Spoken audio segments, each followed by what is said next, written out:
तो भैया आज जिस वीडियो पर मैं रिएक्ट करने वाला हूँ वो वीडियो आता है एकेटी के अनफिल्टर्ड नाम के यूट्यूब चैनल से। एकेटी के मतलब आज की ताज़ा खबर नाम का एक यूट्यूब चैनल है और बेसिकली ये सोशल मुद्दों पे ज़्यादा वीडियोस बनाते हैं अपनी। और आज की जो वीडियो है वो है why Gen Z is revolting against toxic work culture. तो देखते हैं फिर बात करेंगे।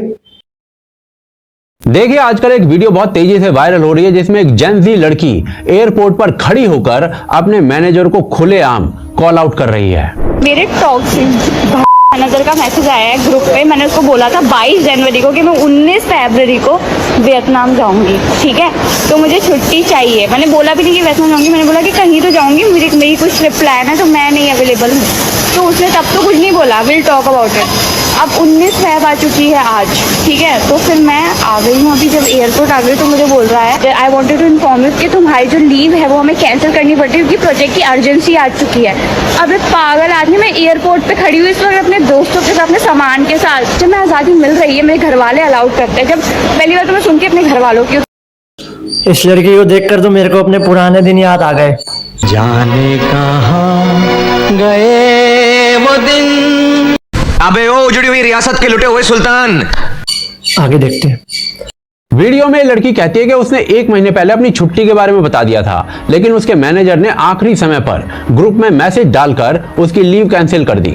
मुझे पता है डिप्लॉयमेंट है, ये वो होता रहेगा जिंदगी भर में, इसलिए कमाती हूँ ताकि मैं घूम सकूँ, इसलिए नहीं कमाती कि मतलब ऐसा कुछ वो नहीं है कि आई लव वर्क और मैं बहुत वर्कहॉलिक हूँ। तो बेसिकली ये लड़की जो है ये अपने टॉक्सिक कल्चर, और बहुत कॉमन है इंडिया में, अपने ऑफिस के कॉर्पोरेट कल्चर को एक्सपोज कर रही है।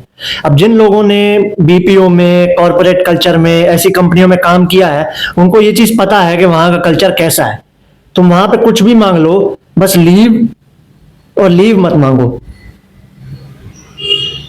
बात यह है कि ये बात सिर्फ एक वीडियो की नहीं है, बल्कि ऐसे लगातार ना जाने कितने वीडियो सामने आ रहे हैं जहां जेन ज़ी एम्प्लॉइज अपने ऑफिस के टॉक्सिक कॉर्पोरेट कल्चर को कॉल आउट कर रहे हैं। मेरे जो रिपोर्टिंग मैनेजर हैं उन्होंने मुझे बोला कि थोड़ा सा और काम साक्षी दे रहा हूँ कर दो, तो उनको कहा कि नहीं सर आज मुझे टाइम पर ही निकलना है, टाइम पर ही निकलना है, माइंड मैंने नहीं कहा। तो वो मुझे कहते हैं कि मैं कल रात से ट्रेन में बैठा हुआ था, आज सुबह 7 बजे मैं यहाँ पहुँचा हूँ और अभी भी शाम के 6:30 बजे मैं घर नहीं गया हूँ।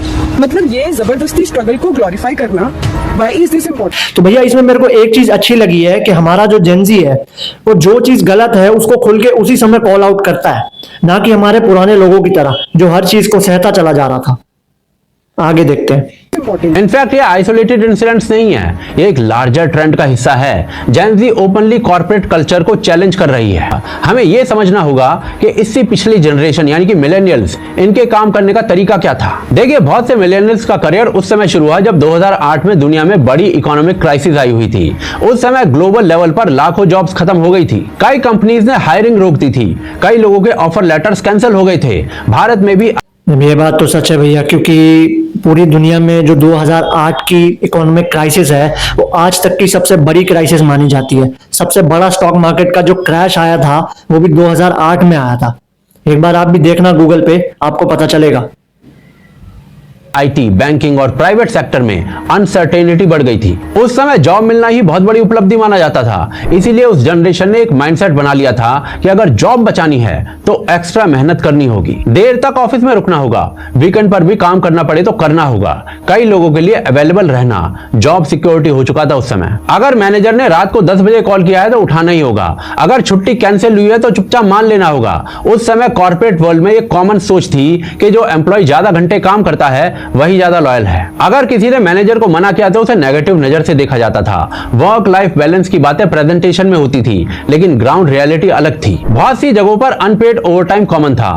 अब भैया ये चीज वो समझ सकता है जो इन चीजों से गुजरा है, जिसने इन बीपीओ, इन प्राइवेट सेक्टर, इन कॉर्पोरेट कंपनीज में काम किया है।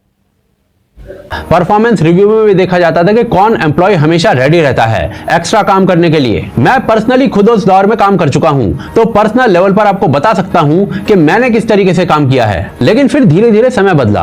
2015 के बाद स्टार्टअप्स बढ़े, इंटरनेट सस्ता हुआ, स्मार्टफोन हर हाथ में आ गया। तू अकेला नहीं है भाई, हम भी इस दौर से गुजर चुके हैं। और एक चीज जो हमारे यहाँ पे चलती है ना, ये जो कॉर्पोरेट वाले एक स्लोगन चलाते हैं कि वी आर अ फैमिली, घंटे की फैमिली है। जब तक तुमसे काम निकल रहा है ये तुमको पीसेंगे, तुम्हारा यूज करेंगे, और जैसे ही तुम्हारा काम खत्म कोई फैमिली नहीं है भैया, निकलो, हम नहीं जानते तुमको।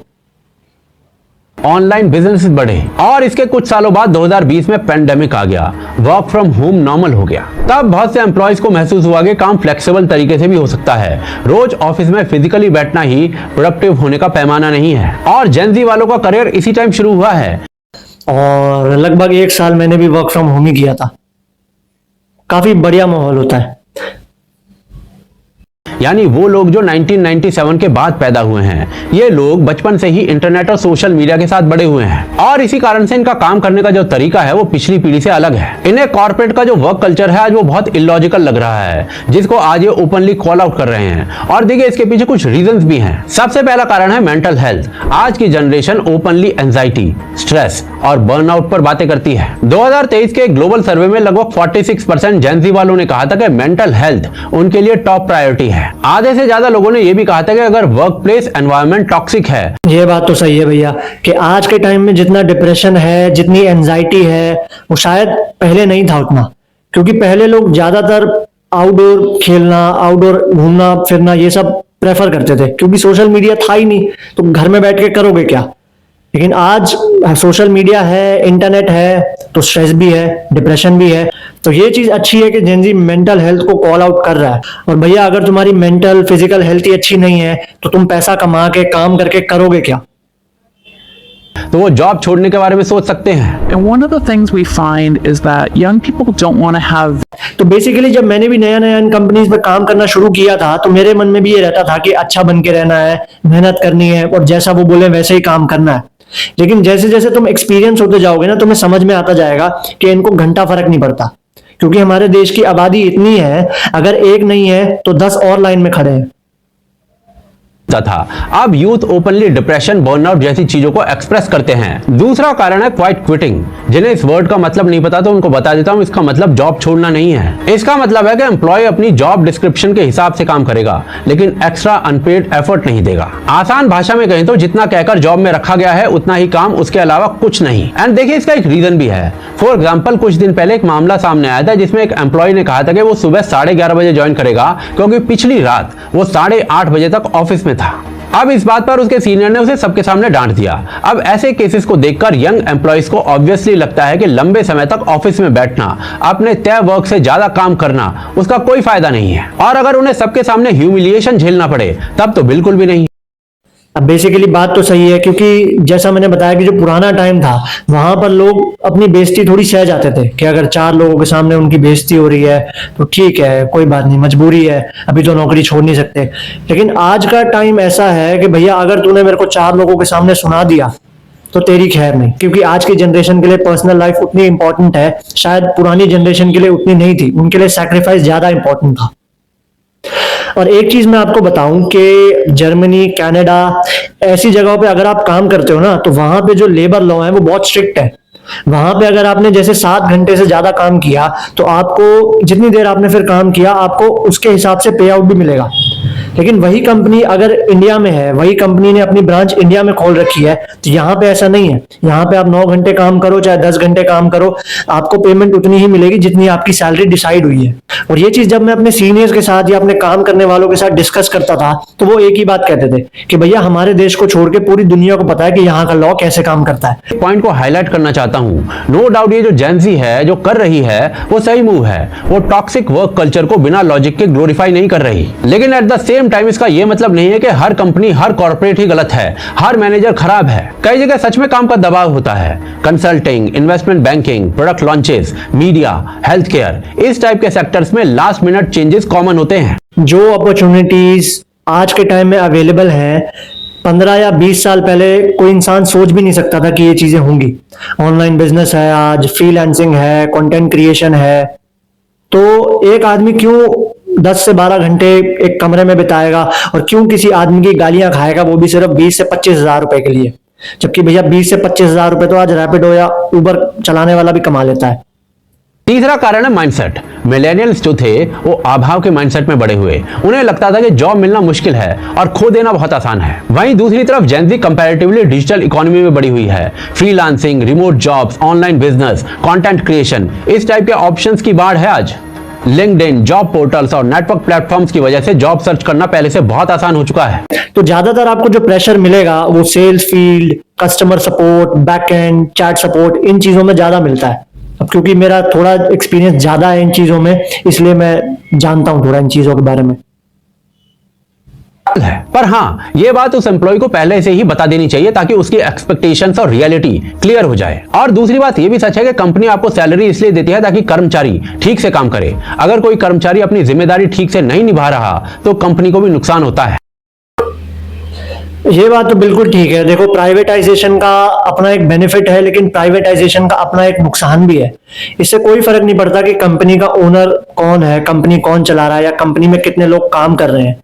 जो उस कंपनी में काम कर रहा है वो अपनी ड्यूटी सही तरीके से निभाए, ईमानदारी से काम करे, और जो उनको काम दे रहा है, जो उन सबका मालिक है, जो उन सबको ऑपरेट कर रहा है, वो अपनी पावर का फायदा ना उठाए।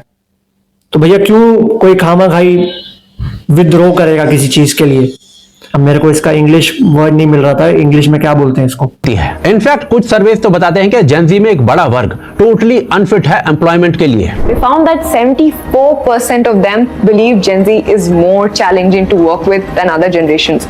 34% of these respondents prefer to work with millennials. मैं जेन ज़ी नहीं हूं, मैं 90s बोर्न हूं। 30% with Gen X and 4% with baby boomers. 65% said that they more commonly need to fire Gen Zs than employees of other generations. Being too easily offended was the top reason for Gen Zs getting fired. In fact, in India, 2021 was marked by Gen Zs getting rejected in spite of being qualified. पर इसका मतलब ये नहीं है कि जेन ज़ी में potential नहीं है। इनफैक्ट इन मैनी वेज वो अपने से ऊपर की जनरेशंस को इजीली ओवरपावर कर रहे हैं, और इसीलिए जरूरी है कि हम इस पूरे मामले को बैलेंस के साथ देखें। जेन ज़ी में जो ये ट्रेंड दिखता है उसे लाइटली नहीं लिया जा सकता, और इसी कारण से यहां से एक बात क्लियर हो जाती है कि एक बैलेंस जरूरी है। कंपनी को अपना टॉक्सिक वर्क कल्चर बिल्कुल खत्म करना चाहिए और जेन ज़ी को अपने एटीट्यूड को ठीक करना चाहिए काम के लिए। तो बेसिकली ये वीडियो था, और ओवरऑल यही बात निकल के आती है कि जिसको जो ड्यूटी दी गई है, अगर वो उसको ईमानदारी से निभा रहा है, जैसे अगर कोई मालिक है, कोई ओनर है कंपनी का, वो अपनी पावर का फायदा नहीं उठा रहा, या जो एम्प्लॉय है जो उनके लिए काम कर रहा है, अगर वो ईमानदारी से उनके लिए काम कर रहा है, जितना उसको काम दिया गया है वो उतना परफॉर्म कर रहा है, तो कहीं से कोई प्रॉब्लम नहीं है। तो बस यही मेरा एक रिएक्शन था वीडियो पे। बाकी अगर आपको लगता है कि आपको इस पर कोई राय देनी चाहिए, आप नीचे कमेंट सेक्शन का यूज कर सकते हैं, और हाँ, आप नीचे बता सकते हैं कि और कोई वीडियो जिस पे हम रिएक्ट कर सकते हैं।